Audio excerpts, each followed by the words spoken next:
everyone! First, let me share some general knowledge about hair with you, which will apply into practice later. I hope they will be helpful to your creation. Firstly, the silhouette of an object with hair shouldn't be pretty blonde. That is, the hair can break up the blonde and solid silhouette of the object, and the pattern shouldn't be quite clear. To make it clearer, I made a few effects in Blender. If we want to reveal the characteristics of the hair, we shouldn't make the outline perfectly blonde, but keep some spaces and small clumps instead, which can bring rhythmic variation and add realism to hair. This sphere is also covered with hair, but it doesn't follow the characteristic we just mentioned, thus the effect actually comes out poorly. At first glance, it's hardly noticeable due to the perfect silhouette. So to achieve a good hair effect, we need to pay attention to the silhouette. Break up the hair silhouette, thus the realism of hair can be promoted. Next, the pattern shouldn't be quite clear either, like this sphere. The guides are just briefly combed with a fairly uniform flow, so the pattern is rather clear. Basically, the effect just maps the original pattern, but it is nothing like real hair and poorly natural. To break up the pattern, I combed the guides toward various directions. Some are toward this direction and some toward that direction. This way the pattern is broken, which exactly brings realism to hair. In fact, their patterns are the same, though look much different.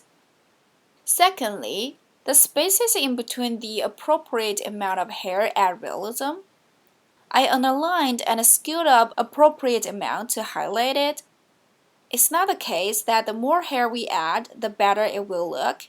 A proper quantity is fine, unless for a specific effect which requires a large amount of hair and indistinctive hair features. Still, it's better to control the amount of hair. It is the spaces and the layers between hair that enhances its characteristics, like this one. The amount of hair is much greater than that of this one, thus the outline is blunt. The effect doesn't look well. Let's see these two spheres. What makes difference is just the amount of the children. This one is 22, and this one is 222.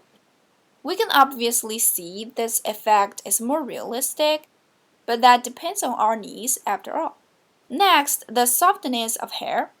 In terms of the fluffy and soft hair, as long as it meets these characteristics, it can be achieved easily.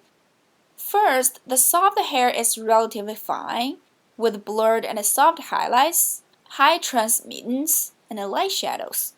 Additionally, its shape is easier to change. Let's see the effect I made in Blender.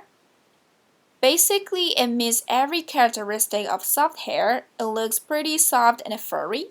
In real life, we can find this kind of hair from some small animals like rabbits. On the opposite, the hard hair is coarse with relatively sharp highlights and a little transmittance. Furthermore, the shadow is darker and the shape is much straighter, like this effect. It meets the characteristics of hard hair. Such effect is more often seen on large animals like warthogs.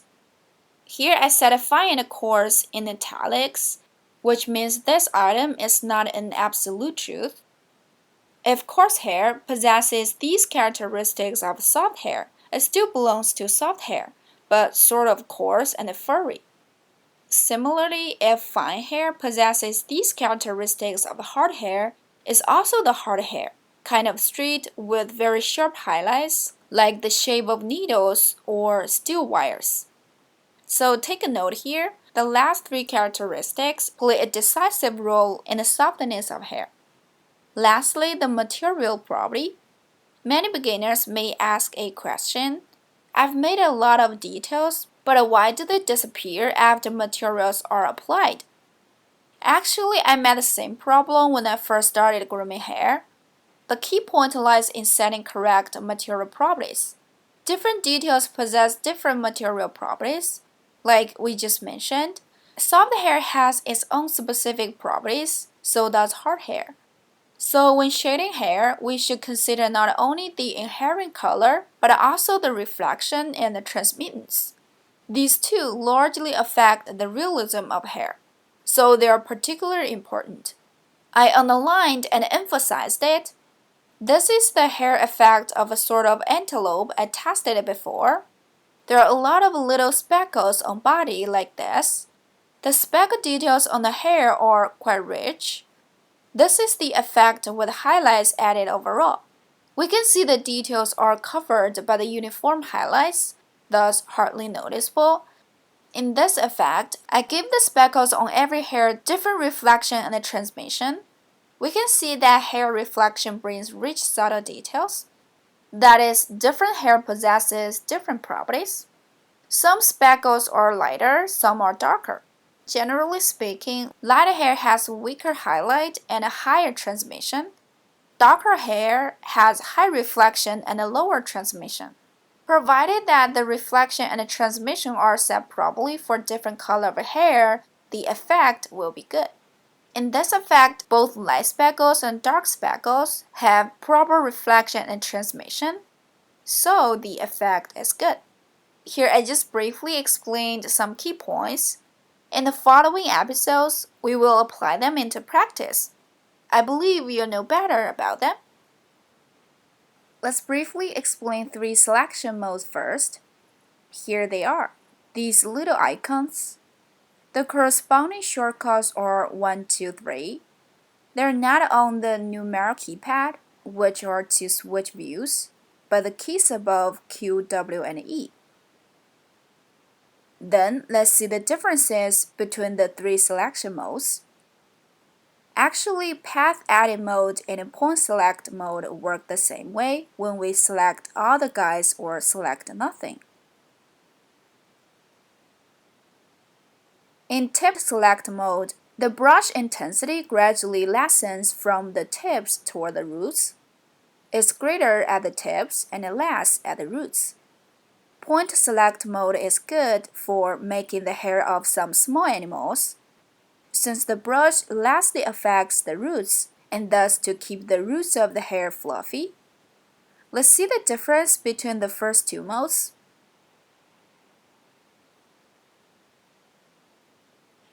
In point select mode, only the selected areas can be edited, and unselected areas won't be affected.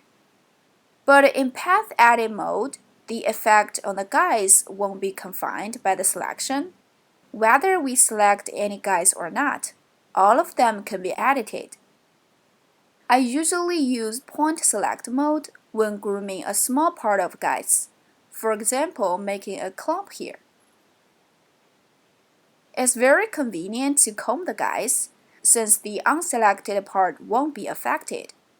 As for the path edit mode, I prefer to use it to comb the overall direction.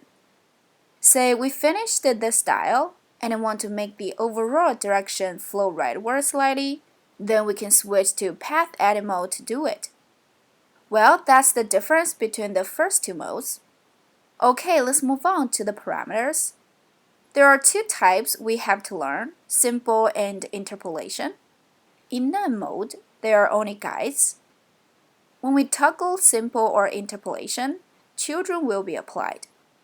Let's see the specific differences of these 2. We first talk about simple type. These 2 amounts are the numbers that the children were displayed and rendered. Reduce render amount to speed up the operation. The next one is length, which is the overall length. And this one is threshold. It is a proportion, which decides how much hair won't be affected by length. For example, we set length to 0.5 and threshold to 0.1. Then 10% of the hair won't be affected and still keep the original length of 1. Raise it to 0.5, then 50% won't be affected. So threshold can break up the uniform of the hair length.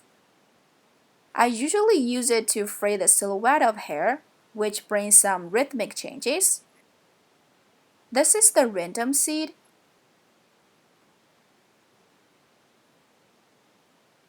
Let's reset these parameters.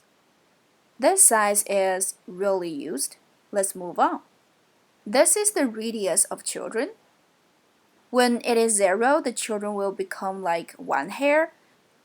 Actually, there are still 20 hairs, but they stranded together. As we tweak endpoint, they're diverging. We can see there are 20 children, which are generated around their parents. This radius is to control children's scope. Raise it a little bit. We can see that the children spread out a little around the guys. With the radius, we can easily control the size of the clumps.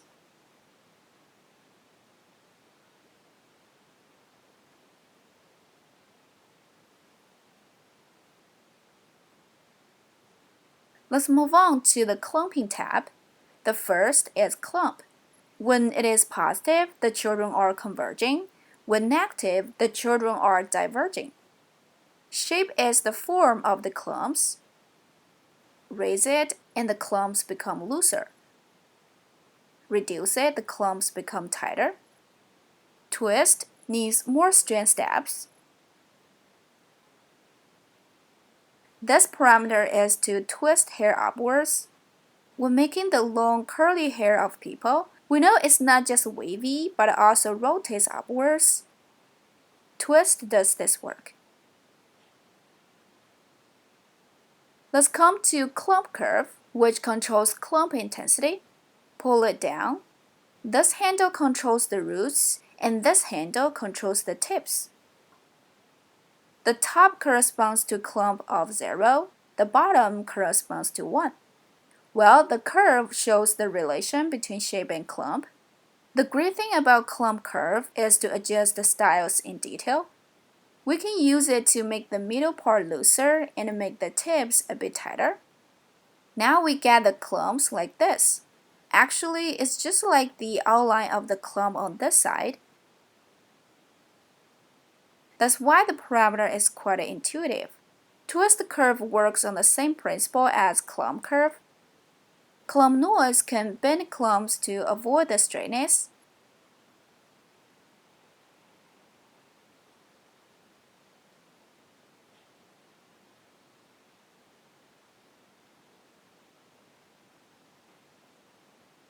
Then roughness tab.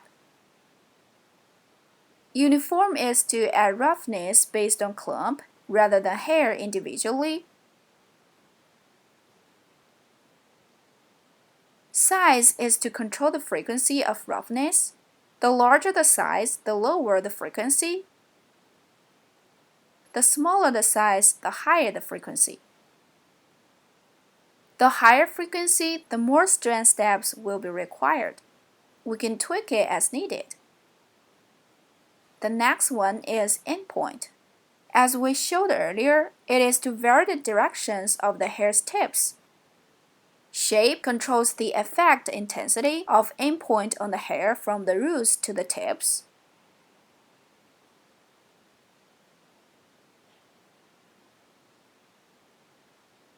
Mostly, I keep the default value of 1. Random is also to add roughness to hair, but the difference from uniform is that it works on each hair instead of a clump. The size here also controls the frequency of the random above. This is the threshold of random. Most types in kink have the parameters which are same in name, yet different in effect. Let's check them one by one. The first type is curl. Looking down from above, we can see the hair circles upwards, centering around the guys. The first parameter is amplitude, which controls the kink's intensity. Then clump, which decides whether to apply clump. If we set clump to 1, the clumping effect on the tips will still retain. If we turn off clump, the tips will be curled as the roots. Let's turn it on again. The tips become straight a little, and the clumping intensity gradually diminishes from the roots toward the tips, and the tips are still in the center. Flatness decides how flat the hair is. Set it to 1. The children are stranded together like this. This is the kink's frequency. The shape here works the same as the shape we mentioned earlier. Let's move on to radio. Radio can generate the effect like this.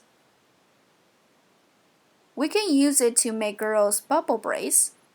The next one is wave, which is 2D. We can see from above that it's not curled in this direction. Other parameters of wave are the same as the ones in radio. This one is to make braids. The last type is spiral, which has some more parameters. Let's first reset them.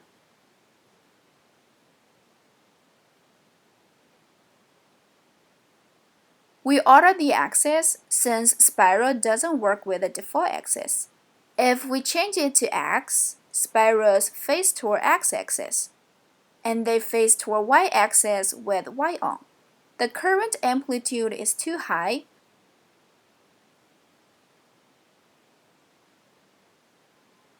Raise step a little more, and thus we can see the effect intuitively. The frequency effect is not very visible now. Let's modify shape first.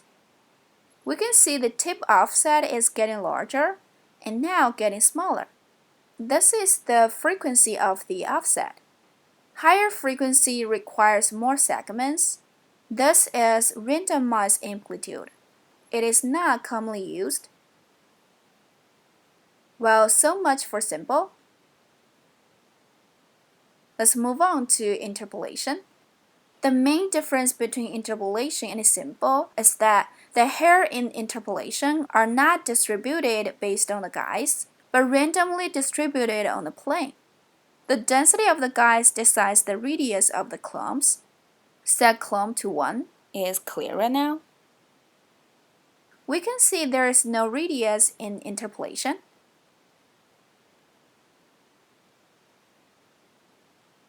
With clump on, the more guise, the smaller the hair clumps. In contrast, the fewer guise, the larger the hair clumps. So interpolation is good for making the underlying hair. Simple type is more suitable for making some special hairstyles by hand. Interpolation doesn't have twist. That means the clumps of interpolation cannot be swirled like the clumps in simple. The other parameters are basically the same. Shape is to vary the thickness of the hair. So much for the main parameters. Using these parameters flexibly, we can achieve many varying styles. Alright, see you next time.